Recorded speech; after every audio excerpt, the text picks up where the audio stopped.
Good evening. इस operating system के series part 2 में हम लोग आज पीसीबी, प्रोसेस मैनेजमेंट और बहुत सारा फ़िल्टर रिकॉर्ड देखेंगे। यहाँ से बाहर कोई भी क्वेश्चंस नहीं जाएगा, ये 200% है। आप लोग नोट डाउन करते जाएं, टाइम आप लोगों का ज़्यादा मैं नहीं लूँगा। डायरेक्टली क्वेश्चन पे आता हूँ कि what is process control block. Process control block क्या होता है? तो एक तरह का स्ट्रक्चर होता है जिसमें सारे प्रोसेस को मैनेज किया जाता है। सारे प्रोसेस के बारे में, प्रोसेस एक्टिविटी के बारे में, प्रोसेस कंट्रोल के बारे में सारी चीज़ों को मेंटेन की जाती है। तो वो हमारा एक डेटा स्ट्रक्चर है for managing process. Which of the following information is stored in the PCB. PCB में क्या क्या इंफॉर्मेशन स्टोर होता है? तो प्रोसेस स्टेट भी स्टोर होता है, प्रोसेस प्रायोरिटी भी स्टोर होता है, प्रोग्राम काउंटर भी होता है। यानी ऑल ऑफ द हमारा मोस्ट सुटेबल आंसर हो गया। The PCB is created when. PCB कब क्रिएट हो जाता है, कब क्रिएट होने लगता है? तो जब प्रोसेस इज क्रिएटेड। जब प्रोसेस क्रिएट होगा तो पीसीबी भी क्रिएट होगा। In the PCB, the information about all allocated process includes information about all allocated resources includes तो CPU allocation time, input output allocator allocation, memory allocation to the process सारा होगा include. Which of these is not a part of PCB? जो PCB process control block का part नहीं होता है वो होता है फाइल मेटाडेटा, बाकी सारे प्रोसेस का पार्ट होते हैं। What is the role of PCB play in process management. PCB का रोल क्या होता है प्रोसेस मैनेजमेंट में?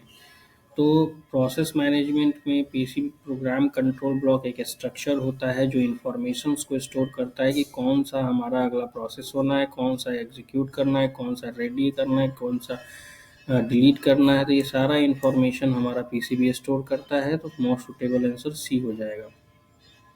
प्रोग्राम काउंटर क्या है? प्रोग्राम काउंटर बहुत बार क्वेश्चन ये रिपीट होता है। तो प्रोग्राम काउंटर का मतलब होता है the address of next instruction to be executed है। नेक्स्ट इंस्ट्रक्शन जो एग्जीक्यूट होने वाला है, प्रोग्राम काउंटर एक रजिस्टर्ड होता है जो नेक्स्ट इंस्ट्रक्शन क्या एग्जीक्यूट होने वाला है उसको स्टोर करके रखता है, और ये पीसीबी में स्टोर होता है। Which part of operating system is responsible for managing the PCB. कौन सा पार्ट ऐसा होता है जो PCB managing the PCB, PCB को मैनेजमेंट करने का? तो शेड्यूलर होता है, शेड्यूलर। अगर आप शेड्यूलर के बारे में नहीं जानते हैं तो प्रीवियस पार्ट देखिए, फर्स्ट पार्ट, तो उसमें आपको शेड्यूलर की सारी जानकारी मिल जाएगी। और दो ही पार्ट में आपका पूरा ऑपरेटिंग सिस्टम खत्म होने वाला है। सारे चीज़ों का क्लियर यहीं से क्वेश्चन आने वाला है, और दूसरा कहीं से क्वेश्चन नहीं बनता। What happens the PCB when process is terminated? Process जब टर्मिनेट होगा तो it is deleted. Which of the following is a की एडवांटेज ऑफ यूजिंग पीसीबी। की एडवांटेज क्या है पीसीबी का, प्रोसेस कंट्रोल ब्लॉक का? तो सिंप्लीफाइड प्रोसेस शेड्यूलिंग। अब आते हैं हम लोग प्रोसेस शेड्यूलिंग के बारे में जानिए। अभी तो प्रोसेस कंट्रोल ब्लॉक के बारे में जान रहे थे, अब प्रोसेस शेड्यूलिंग के बारे में। तो which process is the primary goal of process scheduling? Which of the following primary goal of process scheduling? Process scheduling का प्राइमरी गोल ऑपरेटिंग सिस्टम में क्या आता है? तो मिनिमाइज करना कि maximize CPU utilization, minimize memory usage, maximize disk usage. तो minimize करना सीपीयू यूजेज को। Which of the following is not a process scheduling algorithm. तो एफसीपीएस होता है, शॉर्टेज जॉब फर्स्ट होता है, राउंड रॉबिन भी होता है, डिस्क शेड्यूलिंग इसके अंतर्गत नहीं आता, ये अलग है। तो प्रोसेस शेड्यूलिंग में ये तीनों एल्गोरिदम आएंगे। विच scheduling algorithm can cause स्टारवेक्शन।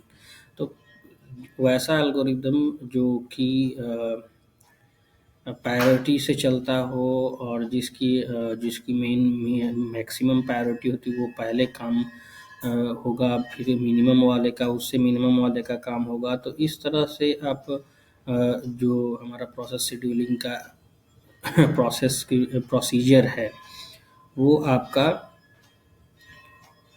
Starvation एक डिसएडवांटेज है जो कि क्रिएट हो जाता है प्रोसेस शेड्यूलिंग में। मतलब स्टारवेक्शन एक कॉन्टेक्स्ट ऑफ ऑपरेटिंग सिस्टम है, और प्रोसेस शेड्यूलिंग में रेफर इन द सिचुएशन, कैसा सिचुएशन एराइज होगा? मतलब इंडिफिनिट डिले हो जाएगा आपने जो प्रोसेस दिया है वो इंडिफिनिट डिले हो जाएगा। किस लिए? जैसा मैंने बताया कि हायर प्रायोरिटी वाले प्रोसेस पहले होगा, कंटिन्यूअसली शेड्यूल्ड होता रहेगा, तो जो मिनिमम प्रायोरिटी वाले प्रोसेस होंगे उसको फिर बैक में रख दिया जाएगा। तो इस तरह से आपको एक प्रॉब्लम क्रिएट होकर के मिलेगा, जिसको हम लोग कहते हैं स्टारवेक्शन प्रॉब्लम आपका क्रिएट होकर के मिलेगा। तो अगर हम देखें तो ये क्वेश्चन आया हुआ था कि पीएससी में कि indefinite blocking problem in parity scheduling is called. Indefinite blocking problem जब पैरिटी शेड्यूलिंग में आ जाता है तो उसको स्टारवेक्शन बोला जाता है। ठीक है।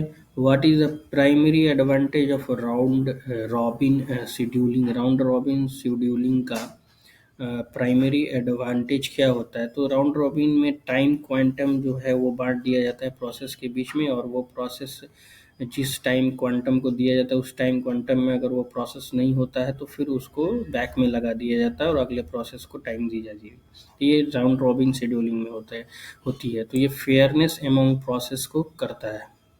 कैसे करेगा? तो how round robin works? Round robin से बहुत सारा सवाल आते हैं, तो इसलिए आप इसको ध्यान से देखें कि all process are placed in a ready queue. सारे प्रोसेस को हम लोग रेडी क्यू में डाल देंगे, जैसे first come first serve order में। और हर एक प्रोसेस के लिए एक फिक्स टाइम क्वांटम दिया जाएगा, एक फिक्स समय दिया जाएगा। अब जब प्रोसेस हमारा एग्जीक्यूट होगा ड्यूरेशन उस टाइमिंग में, और अगर वो process complete with in the quantum, अगर उसी टाइम क्वांटम में वो प्रोसेस कंप्लीट हो जाता है तो ये रिमूव हो जाता है क्यू से। लेकिन अगर वो प्रोसेस उस टाइम क्वांटम में नहीं कंप्लीट हुआ, अगर वो तो उसको फिर से क्या किया जाता है, अगले जो प्रोसेस है उसको सीपीयू एलोकेट कर दी जाती है और उसको फिर बैक में लेके रख दिया जाता है। और ये प्रोसेस तब तक कंटिन्यूअसली चलता रहेगा, कंप्लीट होगा जब तक कि सारा हमारा उसमें जो क्यू में प्रोसेस लगा हुआ है वो जब तक कंप्लीट नहीं हो जाता है। तो ये एक तरह से राउंड रॉबिन का वर्क हुआ कि किस तरह से राउंड रॉबिन शेड्यूलिंग वर्क करता है। विच of the following scheduling algorithm is non preventive? तो देखिए यहाँ पे बहुत ही अच्छा सा एक डेफिनेशन फिल्टर करके मैंने दिया कि एक रनिंग प्रोसेस हो रहा है, अभी करेंटली कोई प्रोसेस रन कर रहा है और उसको इंटरप्ट कर दिया जाए और बैक कर दिया जाए, तो प्रिम्प्ट शेड्यूलिंग में ऐसा होता है। प्रिम्प्ट शेड्यूलिंग में ऐसा होगा। लेकिन नॉन प्रिम्प्ट में क्या होगा? एक रनिंग प्रोसेस जो अभी चल रहा है उसको कभी भी इंटरप्ट नहीं किया जा सकता है जब तक कि वो कंप्लीट नहीं हो जाए, उसको सीपीयू रिलीज नहीं कर दे। तो आप इस दोनों में डिफरेंशिएशन ध्यान में रखेंगे कि प्रीम्प्ट शेड्यूलिंग और नॉन प्रीम्प्ट शेड्यूलिंग में अंतर क्या है। प्रीम्प्ट मतलब रनिंग प्रोसेस को भी हटाया जा सकता है क्यू से, और नॉन प्रीम्प्ट मतलब रनिंग प्रोसेस को नहीं हटाया जा सकता है क्यू से, वो जब तक कंप्लीट नहीं हो जाता, इंटरप्शन नहीं की जा सकती है। तो यहाँ पर जो है कि नॉन प्रिम्प्ट की बात है, प्रोसेस जब रनिंग चल रहा है तो प्रायोरिटी शेड्यूलिंग हमारा क्या होगा? नॉन प्रिम्प्ट होगा कि जो जब उसकी प्रायोरिटी है तो फिर वो चल रहा है। In preemptive scheduling a process can be, अगर प्रिम्प्ट शेड्यूलिंग की बात करें तो हम जानते हैं कि प्रिम्प्ट शेड्यूलिंग में रनिंग प्रोसेस को हटाया जा सकता है। तो switched out the execution at any time या allow to run until completion, always executed based on FCFS, delayed until all process finish. नहीं, स्विच्ड आउट किया जा सकता है, यानी कि प्रिम्प्ट शेड्यूलिंग में कभी भी रनिंग प्रोसेस को इंटरप्ट किया जा सकता है। What is the time quantum in round robin scheduling? Time quantum क्या होता है? तो मैक्सिमम टाइम जो लगेगा प्रोसेस करने में, मैक्सिमम टाइम प्रोसेस करने में जो लगेगा वही हमारा टाइम क्वांटम होता है। यानी मोस्ट सुटेबल आंसर हमारा यहाँ पे आ गया maximum time. Which scheduling algorithm is most suitable for real time system? Real time system के लिए अर्लीस्ट डेडलाइन फर्स्ट। ये जो शेड्यूलिंग एल्गोरिदम है ये बहुत ही इम्पोर्टेंट है। What is context switching? तो सीपीयू एक प्रोसेस से दूसरे प्रोसेस में जो जंपिंग प्रोसेस करता है, जंप करता है, तो उसी को हम लोग कॉन्टेक्स्ट स्विचिंग बोलते हैं। Switching the CPU from one process to another process. Which of the following best describe multi levels queue scheduling? तो मल्टी लेवल का मतलब एक लेवल, दो लेवल, तीन लेवल, इस तरह से लेवलिंग बन रहा है। इसका मतलब डिवाइड प्रोसेस, डिवाइड कर रहे हैं हम लोग सारे लेवल को। तो अब हम इसको कह सकते हैं कि process are divided into different queues based on priority or type. Which metric is minimized by the shortest job next algorithm? तो हमारा वेटिंग टाइम हो गया। Which scheduling algorithm gives the highest response time for process? FCS first come first सब, जो पहले आएगा उसी का पहले काम होगा। What is the key disadvantage of the priority scheduling algorithm? Priority scheduling algorithm का key डिसएडवांटेज बोला जाता है। तो की डिसएडवांटेज क्या है? स्टारवेक्शन में चला जाएगा वो, है ना? यानी उसको प्रिम्प्ट किया जा सकता है, रनिंग में मूवमेंट में भी है तो उसको हटाया जा सकता है। तो which scheduling algorithm is used in Unix system for time sharing? Time sharing की बात आ जाए तो सीधे राउंड रॉबिन कर देना है। In multi-level queue scheduling, how are processes selected for execution? Multi-level, the priority wise select होगा according to their priority. Which of the following algorithm dynamically changes the priority? Dynamically changes किसको करेगा? तो multi level feedback queue हमारा करेगा। Turn around time मतलब completion करने में जितना टाइम लगा और अराइवल करने में जितना टाइम लगा उसके बीच में माइनस करके जो रिजल्ट आएगा वो हमारा टर्न अराउंड टाइम होगा। What is the main disadvantage of FCFS scheduling? First come first serve scheduling का क्या मेन डिसएडवांटेज हो सकता है? तो poor response time for short process. Which of the following is the non preempt algorithm? Non preempt मतलब preempt अगर रहेगा तो वो राउंड रॉबिन हो जाएगा। प्रिम्प्ट अगर बोलता है, प्रिम्प्ट केवल बोले तो राउंड रॉबिन, और नॉन प्रिम्प्ट बोले तो एफसीएफएस हमारा इसका मोस्ट सुटेबल आंसर हो जाएगा। In process scheduling throughput refer to, तो the number of process completed in the given time, ये थ्रू आउटपुट टाइम है, the number of process completed in the given time. अब एक और important topic यहाँ पे है डेडलॉक सिचुएशन, जो कि हमेशा कॉम्पिटिटिव एग्जामिनेशन में पूछा जाता है। तो डेडलॉक सिचुएशन क्या होता है भाई? तो a situation where resources are shared among multiple processes, a situation where two or more processes are stuck waiting for each other to release the resources। यहीं पे सही आंसर मिल गया कि सारे प्रोसेस क्या हो जाएंगे, रुक जाएंगे, वेट करने लगेंगे कि दूसरा कोई छोड़ेगा, रिसोर्स को छोड़ेगा, तो फिर हम उसका एलोकेशन करेंगे। तो ये सिचुएशन, कोई किसी प्रोसेस को छोड़ेगा नहीं और कोई किसी रिसोर्स को खाली करेगा नहीं, तो सारा का सारा सिस्टम स्टक हो जाएगा। तो इस सिचुएशन को डेडलॉक सिचुएशन बोला जाता है ऑपरेटिंग सिस्टम में। अब which of the following is not necessary condition for deadlock? तो म्यूचुअल एक्सक्लूजन तो है necessary condition, hold and wait है, सर्कुलर वेट है, लेकिन प्रिम्पटेशन नहीं है। तो ये हमारा हो गया। अब अगर डेडलॉक सिचुएशन को हैंडल करना है तो इसके लिए एक ही एल्गोरिदम है, बैंकर्स एल्गोरिदम। बैंकर्स एल्गोरिदम ऐसा एल्गोरिदम है जिसके थ्रू ऑपरेटिंग सिस्टम में डेडलॉक अवॉइडेंस की जाती है, डेडलॉक को हटाया जाता है।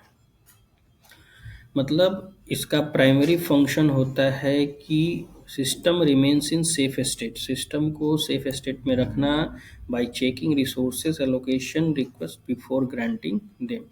मतलब सीधे समझिए कि ये जो डेडलॉक सिचुएशन है, इस डेडलॉक सिचुएशन को हैंडल करने के लिए बैंकर्स एल्गोरिदम को डेवलप किया गया। विच component of operating system is responsible for handling deadlocks? कौन सा कंपोनेंट जो है डेडलॉक रिस्पॉन्सिबल होता है हैंडलिंग डेडलॉक के लिए? तो resource allocator. In a system with multiple resources, जिसका मल्टीपल रिसोर्सेज है, what does the bankers algorithm ensure? Safe resource allocation को इंश्योर करता है बैंकर्स एल्गोरिदम। अब व्हाट इज इंटरनल फ्रेगमेंटेशन। अब फ्रेगमेंटेशन से बात आ गई, ये भी इम्पोर्टेंट टॉपिक है फ्रेगमेंटेशन। तो इंटरनल फ्रेगमेंटेशन और एक्सटर्नल फ्रेगमेंटेशन, दो तरह का फ्रेगमेंटेशन होता है। तो इंटरनल फ्रेगमेंटेशन का मतलब क्या है? What is internal fragmentation? Wasted space inside a memory partition due to partial usage, wastage space outside the allocated memory block, unallocated memory in the system overhead duty। तो wastage space outside the allocated memory blocks, internal fragmentation, external fragmentation inside the memory partition, यानी कि यहाँ पे आपका internal fragmentation की बात आ रही है। तो इसमें आप लोग ऑप्शंस को देखें कि क्या हो सकता है। इंटरनल फ्रेगमेंटेशन का मतलब होता है कि पार्टीशन में किया गया, जो भी हम लोग पार्टीशन करते हैं उसके अकॉर्डिंगली, जैसे एक ड्राइव है, उस ड्राइव को हम लोग ए ड्राइव, बी ड्राइव और सी ड्राइव इस तरह से बना करके एक पार्टीशन करते हैं। तो पार्टीशन का मतलब यहाँ पर किस चीज़ से हो गया कि अगर स्मॉल इम्पटी होल्स बन गया है, स्मॉल इम्पटी होल्स बन गया है आपके मेमोरी में, तो उसको हम लोग एक्सटर्नल फ्रेगमेंटेशन का नाम देते हैं। और इंटरनल फ्रेगमेंटेशन कब होता है? तो किसी पार्टीशन के अंदर ब्लॉक इम्पटी है, किसी पार्टीशन के अंदर जब ब्लॉक इम्पटी होता है। अब पार्टीशन कर दिया तो वो अलग चीज़ है, किसी पार्टीशन के अंदर ब्लॉक इम्पटी है तो वो अलग चीज़ है। तो पहले से कोई partition D drive E drive किया हुआ है, उसके अंदर से पार्टीशन से आपका इम्पटी कर दिया गया, तो वहाँ पर इंटरनल फ्रेगमेंटेशन आ जाएगा। तो यहाँ पर memory partition due to the partial uses। what is the external fragmentation? तो inside allocated partitions के अंदर what is the one solution of external? देखिए external fragmentation का solution हमको लग रहा है कि यहाँ पे compaction of memory हमारा external fragmentation का solution होगा, compaction of memory। Which of the following does segmentation suffer? तो सिगमेंटेशन जो होता है वो सॉल्यूशन होता है इंटरनल फ्रेगमेंटेशन का। Which of the following technique reduce external fragmentation to combining scattered free memory block? तो रिड्यूस एक्सटर्नल फ्रेगमेंटेशन की बात कर रहा है, तो एक्सटर्नल की जहाँ पर बात आ जाएगी वहाँ कॉम्पैक्शन हो जाएगा। Which of the following does segmentation suffers from? तो segmentation जो है वो solution होता है internal fragmentation का। वो अब कुछ मेमोरी से बात की जाए, जो इम्पोर्टेंट मेमोरीज से सवाल आते हैं, क्वेश्चंस आते हैं, उसको देखिए। यहाँ से बाहर कोई भी सवाल ऑपरेटिंग सिस्टम से अब नहीं आएगा, इसलिए सारे चीज़ों को यहाँ पे कवर अप कर लिया गया। तो what is virtual memory? Virtual memory जो होता है वो हमारे फिजिकल मेमोरी, ठीक है, फिजिकल मेमोरी का एक साइमुलेशन क्रिएट होता है वर्चुअल, उसको हम लोग वर्चुअल मेमोरी बोलते हैं। साइमुलेशन, उसका एक नकल तैयार होता है। जब प्रोसेस करने के लिए डेटा दिया जाता है और जब उतना ज़्यादा मेमोरी हमारे पास नहीं होती है तो वो कुछ स्पेसेस लेता है हमारे फिजिकल मेमोरी से, तो वो थोड़ी देर के लिए जो मेमोरी क्रिएट होती है उसको वर्चुअल मेमोरी बोलते हैं। क्या की एडवांटेज है वर्चुअल मेमोरी का? तो allow execution of program larger than physical memory. Physical memory से भी ज़्यादा अगर मेमोरी चाहिए तो वो अलाउ करता है कि आप वर्चुअल मेमोरी को क्रिएट करो और वहाँ पर फिर आप वहाँ पे उस प्रोग्राम को एग्जीक्यूट करो। तो what is the process of moving data between virtual memory and physical memory? Physical memory और वर्चुअल मेमोरी के बीच में अगर डेटा की प्रोसेसिंग हो रही है तो उस एक्टिविटी को स्वैपिंग बोला जाता है। Virtual memory to physical memory के बीच में आपके डेटा की एक्सचेंजिंग की जा रही है। तो हाँ, ऐसे हम लोग नॉर्मली बोलते हैं कि address location in main memory is referred to as a physical memory, और address generated by the CPU is called logical address. तो जो हमारा रैम के बीच में से जो डेटा लेकर के और डेटा की वर्चुअल मेमोरी के बीच में जो डेटा की एक्सचेंजिंग होती है उसको स्वैपिंग बोला जाता है। तो a virtual memory system, what is page, page क्या होता है? तो एक फिक्स साइज का ब्लॉक होता है वर्चुअल मेमोरी में। What is the role of page table in virtual memory? तो वर्चुअल मेमोरी में पेज टेबल का काम to map virtual address to physical address. Which of the following causes page fault? तो अगर हमारा जो भी पेजेज है हम लोग डिमांड कर रहे हैं और वो पेज मेमोरी में मौजूद नहीं होता है तो उसको हम लोग पेज फॉल्ट बोलते हैं। What technique is use to handle page fault? Page fault के लिए कौन सा टेक्निक यूज किया जाता है? तो required page from disk into physical memory, disk से उस रिक्वायर्ड पेज को निकाला जाता है फिजिकल मेमोरी। तो which of the following algorithm use for page replacement? Page replacement के लिए LRU least recently used page replacement policy है। What is thrashing? थ्रेशिंग से भी सवाल आ जाए, थ्रेशिंग क्या होता है? तो कंटिन्यूअस स्वैपिंग हो रहा है physical memories to virtual memory of pages between memory to disk. ठीक है, कंटिन्यूअस शेपिंग होता है pages between main memory to disk, that is called thrashing.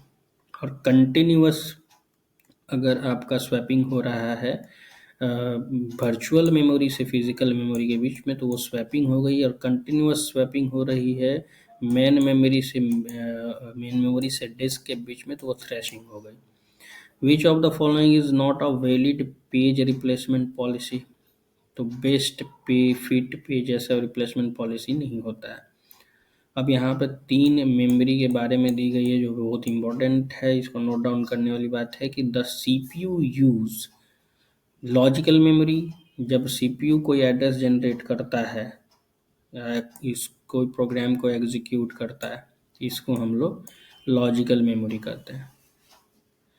और एक्चुअल हार्डवेयर मेमोरी जो हमारा रैम होता है और वो स्टोर करता है प्रोग्राम डेटा को और इंस्ट्रक्शंस को, तो वो हमारा फिजिकल मेमोरी। रैम से रिलेटेड बात होगी फिजिकल मेमोरी, सीपीयू से रिलेटेड बात हो गई तो वो लॉजिकल मेमोरी। चूँकि सीपीयू में भी मेमोरी होती है अपनी, जैसे रजिस्टर होता है, तो रजिस्टर भी डिफरेंट तरह का होता है, तो रजिस्टर मेमोरी में वो सारे कामों को करता है। तो आगे हमारा वर्चुअल मेमोरी कब होता है? तो एक्सटेंड करना लॉजिकल एड्रेस को, यानी लॉजिकल एड्रेस का मतलब यहाँ पे क्या हुआ, जो हमारा सीपीयू बना रहा है, ठीक है, लॉजिकल एड्रेस जो हमारा सीपीयू बना रहा है उसके एड्रेस को स्पेस के बियॉन्ड एक्सटेंड करवाना, और मतलब एक और वर्चुअल मेमोरी क्रिएट करना एक बड़े साइज का, ताकि हमारा प्रोग्राम एग्जीक्यूट कर पाए, तो उसको हम लोग वर्चुअल में। एक और मेमोरी होती है कैश मेमोरी। तो हमारा कैश मेमोरी फास्टर एक्सेसिंग के लिए हमारा कैश मेमोरी सीपीयू और रैम के बीच में क्रिएट होता है, तो उसको हम लोग कैश मेमोरी बोलते हैं। अब यहाँ पर डायरेक्ट मेमोरी एक्सेस की भी बात हो जाए तो डायरेक्ट मेमोरी एक्सेस एक तरह का हार्डवेयर फीचर है कंप्यूटर सिस्टम में, जो पेरिफेरल्स यानी हार्ड ड्राइव्स, नेटवर्क कार्ड, इन सबको डायरेक्टली आपका डेटा जो है ट्रांसफ़र करता है रैम रैम में विदाउट इन्वॉल्विंग सीपीयू। सीपीयू के इन्वॉल्विंग के बिना डायरेक्ट मेमोरी एक्सेस करता है। तो थोड़ा सा टाइमिंग बच जाती है और क्या समय बच जाएगा आपका, उसमें सीपीयू इन्वॉल्व नहीं होगा। तो एप्लीकेशंस क्या है डीएमए का मतलब, हाई स्पीड डेटा ट्रांसफ़र के लिए, मल्टीमीडिया एप्लीकेशन में, रियल टाइम डेटा प्रोसेसिंग में, तो ये एप्लीकेशंस है डीएमए के। यानी कि अगर हिंदी में हम लोग समझे कि डायरेक्ट मेमोरी एक्सेस हार्डवेयर तकनीक है कंप्यूटर सिस्टम की सीपीयू के मदद के बिना ही पेरिफेरल डिवाइसेस जैसे हार्ड डिस्क, नेटवर्क कार्ड को मुख्य मेमोरी रैम से सीधे डेटा ट्रांसफ़र करने की अनुमति देता है। तो इसमें सीपीयू का इन्वॉल्वमेंट नहीं होता है, इसलिए डायरेक्ट मेमोरी एक्सेस हो गया। अब यहाँ कुछ डिस्क शेड्यूलिंग एल्गोरिदम की बात कर ली जाए तो डिस्क शेड्यूलिंग एल्गोरिदम मतलब डिस्क को कैसे रीड राइट हेड रिक्वेस्ट करता है, कैसे एक्सेस करता है वो पर्टिकुलर उस पॉइंट पे। तो disk scheduling other determine the order of service disk input output request to minimize seek time and improve efficiency. मतलब कहा जा सकता है कि डिस्क शेड्यूलिंग एक प्रोसेस है जिसमें ऑपरेटिंग सिस्टम यह तय करता है कि डिस्क इनपुट आउटपुट रिक्वेस्ट को किस वे में प्रोसेस किया जाए ताकि डेटा एक्सेस, जो डेटा हम लोग एक्सेस कर रहे हैं मेमोरी से, उससे कम समय लेंगे, जिसको हमारा सीक टाइम बोलता है। डिस्क हेड सही ट्रैक पर जाने में लगने वाला जो समय है वो कम किया जा सके। तो डिस्क शेड्यूलिंग एल्गोरिदम जो होता है वो होता है FCFS, first come first serve, जो पहले आएगा वो पहले पाएगा। SSTF, shortest seek time first, मतलब सबसे क्लोजेस्ट रिक्वेस्ट, सबसे पहले सबसे नज़दीक के रिक्वेस्ट को पहले किया जाएगा, उसके बाद दूसरे कोई रिक्वेस्ट को डिस्क SSTF में किया जाएगा। स्कैन मतलब move the disk arm in one direction, एक ही डायरेक्शन में मूव करेगा। Scan serving all request then reverse, मतलब एक ही डायरेक्शन में मूव करता रहेगा। C scan circular scan similar to scan but the arm reset to start after reaching the end, मतलब फिर से ये एक ही मैनर में मूव करता रहेगा और ये मूव करके एंड पे पहुंचा फिर यहाँ से स्टार्ट कर देगा। तो ये सी स्कैन हो गया, सर्कुलर स्कैन हो गया। यहाँ तक तो यूज होता है मोस्ट सुटेबली, बट ये अभी नया है। Like scan, C scan but not move the last request in the each direction. तो ये इसमें से केवल यही क्वेश्चन ज़्यादातर बनता है कि कौन कौन सा इसमें शेड्यूलिंग एल्गोरिदम है और कौन सा शेड्यूलिंग एल्गोरिदम नहीं है। तो आप ये समझें कि FCFS, SSTF, scan, C scan, look and C look, ये सब एक कॉमन एल्गोरिदम है डिस्क शेड्यूलिंग का। पेज रिप्लेसमेंट भी होता है हमारा। पेज रिप्लेसमेंट मतलब page replacement occurs when a page fault happens. Page fault कब आता है? जब पेजेस हमारा मेमोरी में नहीं होता है और हम उस पेज के लिए बार बार रिक्वेस्ट कर रहे होते हैं तो पेज फॉल्ट आ जाता है। And there is no free frame in memory. अब जब मेमोरी में फ्रेम नहीं होगा तो operating system replace an existing page with a new one. Existing page, पहले का जो पेज है उसमें एक नया पेज डाल देगा, तो यही हमारा पेज रिप्लेसमेंट हो गया। पेज रिप्लेसमेंट एक मेमोरी तकनीक है जिसका उपयोग वर्चुअल मेमोरी में पेज फॉल्ट को हटाने के लिए किया जाता है। पेज फॉल्ट मतलब पेज नहीं होना और हम रिक्वेस्ट कर रहे हैं, तो यहाँ समझना ही है कि पेज रिप्लेसमेंट इसी का एक एग्जाम्पल है। अब कॉमन एल्गोरिदम इसका क्या है? फीफो है, फर्स्ट इन फर्स्ट आउट में पेज रिप्लेसमेंट होगा। Replace the oldest page in the memory. Optimal यानी replace the pages not use for longer future time, वैसे पेजेस को हटा देना जो कि मतलब बहुत समय से यूज नहीं हुआ है, तो ऑप्टिमल आ जाएगा पेज रिप्लेसमेंट में। LRU यानी लिस्ट रिसेंटली यूज, तो रिप्लेस कर देगा the last recently accessed page को, लास्ट रिसेंटली एक्सेस पेज को रिप्लेस करेगा। Clock algorithm use a circular queue with a reference bit to decide page replacement. तो यहाँ से सारे ऐसे क्वेश्चंस बनाए गए हैं जो ऑपरेटिंग सिस्टम को पूरी तरह से कंप्लीट कर देते हैं। तो आप इस सारे क्वेश्चंस को करें और ये एक बहुत ही फिल्टर रिकॉर्ड है, इसको आप लोग रिकॉग्नाइज करें, याद करें। थैंक यू, शेयर सब्सक्राइब करें।